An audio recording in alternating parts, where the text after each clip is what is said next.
Allez, venez, suivez-moi. Dernière session pour aujourd'hui. On va accueillir Sonia Artignan-Fredou, Boris Lombard et Raphaël Zachary. Merci de les accueillir.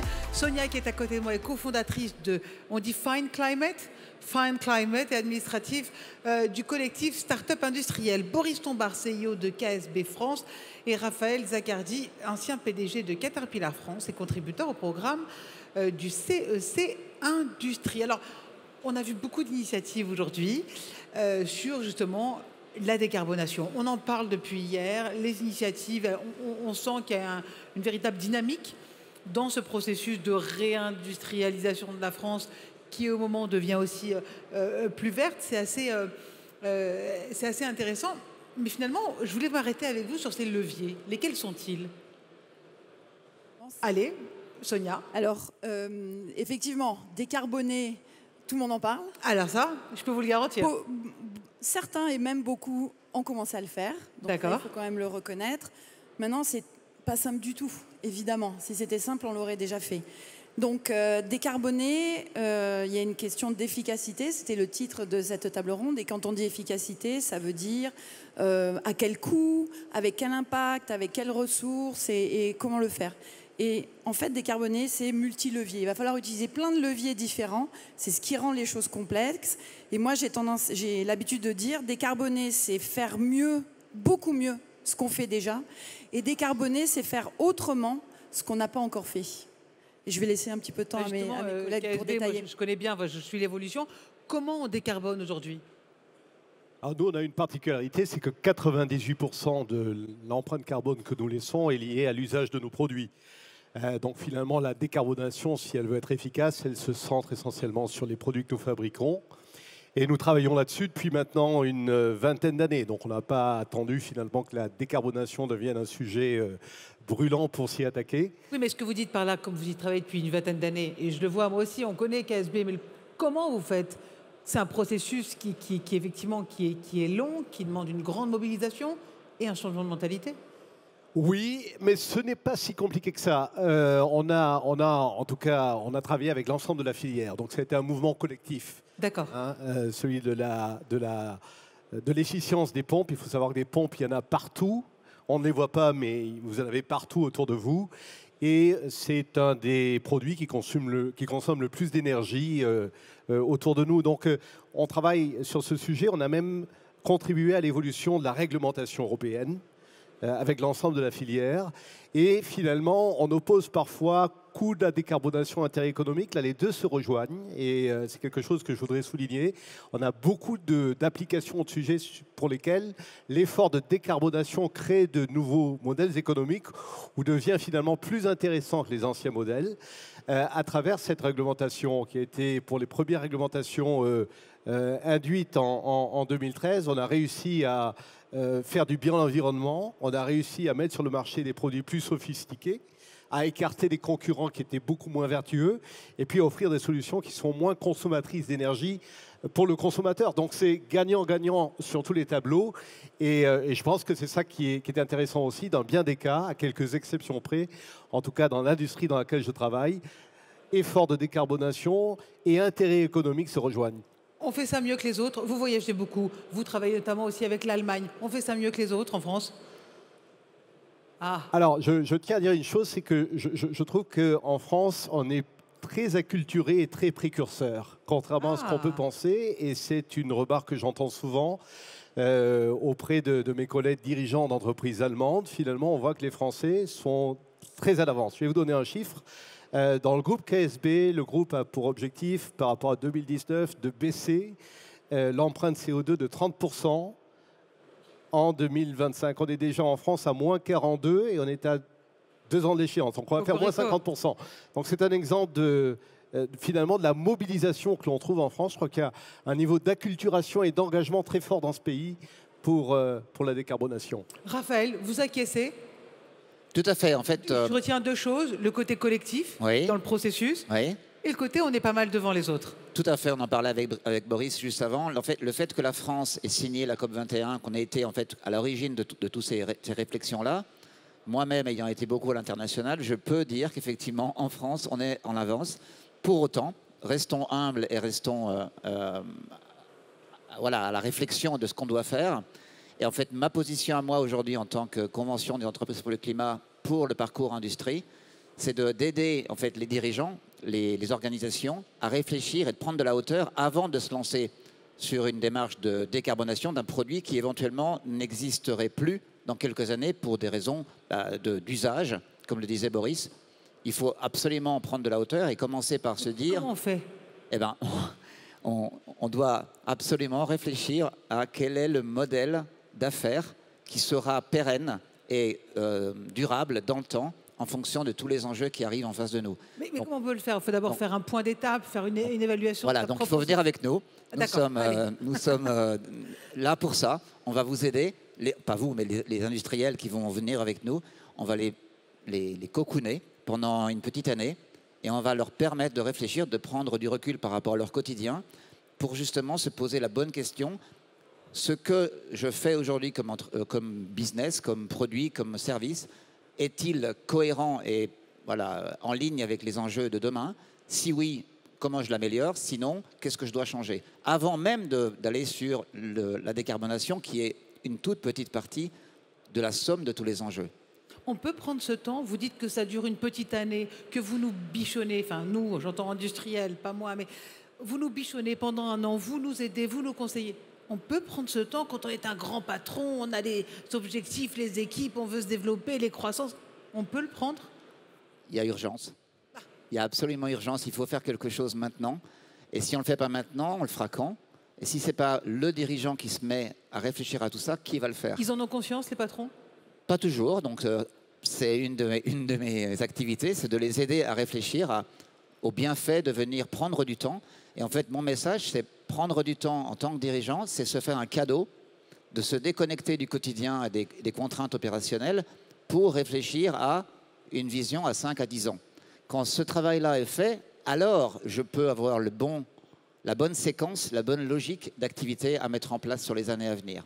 Alors, Sonia, bon, Raphaël a été patron, donc il sait parler au patron, il a l'école et le langage, mais concrètement, ça se passe vraiment comme ça? On peut prendre le temps? Alors, je ne suis pas sûre que quand j'étais chez Michelin, j'aurais pu prendre le temps de faire ça, pour être honnête. Aujourd'hui, je suis dans une petite entité, une start-up moi-même, et j'ai décidé de prendre le temps, même si finalement, quand on a une start-up, c'est aussi très compliqué d'avoir du temps. Parce que là, il faut être encore plus agile, encore plus flexible. Voilà, et on n'a pas les moyens financiers ni les ressources pour prendre ce temps. Mais je pense que ça relève aussi d'une décision en tant que leader de s'embarquer dans ce genre de transformation parce que c'est essentiel. En complément, et ce que je trouve intéressant à la CEC Industrie, alors je ne suis pas là pour faire la pub, mais en l'occurrence, mais je suis quand même là pour faire la pub. En l'occurrence, ce qui est intéressant, c'est qu'on est vraiment dans une approche multifilière, c'est-à-dire qu'on casse les cloisons et les verticalités de ces filières. Et pour moi, la transition environnementale est vraiment une vraie plateforme pour aller travailler différemment. Ça fait des années qu'on nous fait des cours sur la co-innovation, l'innovation en écosystème, l'open innovation dans les grands groupes. J'y ai passé 30 ans. Aujourd'hui, c'est devenu quelque chose d'essentiel. Ça va être un facteur, une capacité concurrentielle de l'entreprise à coopérer et travailler en écosystème. On a l'exemple d'une filière. Aujourd'hui, on a en France, on est très avancé. On a par exemple des éco-organismes qui sont missionnés par loi, par exemple la loi AGEC, avec tout ce qui relève du recyclage. L'économie circulaire, c'est un vrai levier de décarbonation. On n'y pense pas, mais en fait, c'est évident que l'économie circulaire, ça doit être déployé partout pour réussir la décarbonation. Et nos éco-organismes jouent un rôle essentiel là-dedans pour accompagner les filières, pour qu'elles se transforment. Et là encore, on voit que le collectif, et ça c'est un peu mon dada, le collectif, c'est une des solutions essentielles. Donc, on retient le collectif, on retient la volonté, on retient les mentalités. Mais concrètement, alors comment ça se passe? Parce que moi, j'ai besoin de savoir. Il y en a beaucoup ce matin qui disaient que la décarbonation, c'était aussi une question de bon sens dans certaines sociétés qui avaient déjà plus ou moins commencé. D'autres parlent carrément de nécessité. Vous parlez d'urgence, vous, Raphaël, mais il y a quand même une nécessité de croissance et de compétitivité. C'est un label maintenant, j'imagine, notamment pour ceux qui travaillent avec le monde entier, non? Qui veut réagir? Moi, je peux répondre là-dessus. Oui, effectivement, il y a une demande de plus en plus croissante de la part de nos clients. C'est-à-dire que le mouvement est un mouvement de fond qui vient du consommateur et qui remonte la chaîne de valeur. Donc, il est évident que vous êtes fier de votre label vert, j'imagine. Comment? Vous l'affichez, votre label vert? On l'affiche, il y a de plus en plus de demandes effectivement sur les produits, on y travaille. Vous savez, l'industrie, c'est le temps long. Donc, je suis d'accord sur le fait qu'il faut prendre le temps au départ pour réfléchir sur les stratégies et puis investir à bon escient dans la bonne direction. Donc, on fait de l'éco-conception de produits, par exemple. On commence à généraliser tout cela, c'est-à-dire qu'on prend en compte sur le cycle de vie du produit l'impact carbone que le produit va avoir. Et donc, on change de ce point de vue-là le paradigme. Pourquoi? Parce que historiquement, les entreprises se sont développées sur deux dimensions de la croissance, qui étaient la conquête, ou l'expansion, si vous voulez, de conquête de nouvelles parts de marché, ça continue encore. Et le deuxième, c'était l'intensification, la réduction de la durée de vie des produits, du cycle de vie des produits pour vendre plus. On connaît ça encore aujourd'hui avec nos smartphones qui deviennent moins performants au bout de 3-4 ans. On est en train de changer, de basculer, d'entrer dans un paradigme complètement différent, ce qui nous oblige à éco-concevoir les produits, à faire des produits plus faciles à maintenir, plus faciles à réparer, plus durables, plus recyclables. Et vous avez toute une nouvelle économie, l'économie des services notamment. Et chez KSB, on a 16 ateliers de services en France, donc on travaille beaucoup dans ce domaine-là, qui se développe et qui est aussi génératrice de valeur. En fait, la question, c'est, dans cette transformation-là, quelle valeur je vais détruire, parce que j'abandonne un modèle économique sur lequel j'étais assis pendant 30, 40, 50 ans, et je dois faire le saut pour aller vers un nouveau modèle. Mais il n'y a pas le choix. Il y a une urgence climatique et il y a une demande du marché qui fait que même si on est très cynique vis-à-vis du climat, on ne peut pas y échapper. Chez KSB, on change les règles, Raphaël, on change les paradigmes, on casse tout? En fait, je pense que l'exemple est très, très bon. En fait, il faut vraiment réfléchir à la pérennité de ce que l'on fait sur Terre, de façon générale, quelle que soit notre industrie, notre entreprise. Les modèles de réflexion des clients, des utilisateurs vont évoluer. Il n'y a plus de question, en fait, s'il faut le faire ou pas. C'est plutôt une question de quand. Donc, plus tôt l'entreprise se met en position de leadership sur « j'anticipe le mouvement et je fais ce qu'il est nécessaire de faire à long terme », mieux je serai armé pour exister encore demain. Et donc il faut des pionniers, et il y en a, et il faut que ces pionniers servent l'intérêt général. C'est pour ça que notre association est vraiment dans la logique d'aider chacun à aider tout le monde. La coopération des chaînes de valeur, Sonia? Alors oui, le sujet de la coopération des chaînes de valeur, c'est le sujet du collectif, c'est aussi le sujet de comment on va se partager la valeur entre un fournisseur, un client, un producteur, etc. Et ça, c'est pas simple. C'est ce qui rend finalement tout compliqué. Les leviers dont vous parliez, oui, il y a de l'efficacité, il faut mieux gérer son énergie, on sait, et finalement, il faudrait que tout le monde soit vraiment à 100% là-dessus. Ça permettrait déjà de faire un pas. Il y a un vrai sujet de faire les choses différemment. Alors, on utilise le mot sobriété qu'on n'aime pas, mais en tous les cas, regardez comment on va consommer moins de ressources, moins d'eau, etc. Et après, on a les innovations. Donc, les innovations technologiques. Aujourd'hui, 100% des innovations pour atteindre les objectifs de 2030 en termes de décarbonation existent. Donc, en fait, ça n'est pas une question de faire de la R&D, c'est une question de travailler différemment, de coopérer au sein du chaîne de valeur, d'en inventer des nouvelles. Typiquement, on parle beaucoup de l'hydrogène et de la mobilité hydrogène. Moi, j'ai travaillé là-dessus chez Michelin avec la société Symbio. On avance quand même pas très vite aujourd'hui. Il faut de l'hydrogène vert, il faut des infrastructures pour distribuer l'hydrogène, il faut des véhicules qui sont équipés. Et si tout ça ne travaille pas ensemble, et si on n'a pas toute la filière automobile, toute la filière énergie, toute la filière distribution qui ne travaille pas ensemble, ça ne se fera pas. Donc, à un moment, il faut y aller. C'est extrêmement difficile. Ça, je mesure la difficulté que c'est, surtout dans un grand groupe. Mais c'est aussi des à côté, il faut faire le premier pas quand même. Et voilà, il faut faire le premier pas. Et il faut y aller. C'est pas simple. Et je mesure. Il faut surtout pas jeter la pierre aux dirigeants.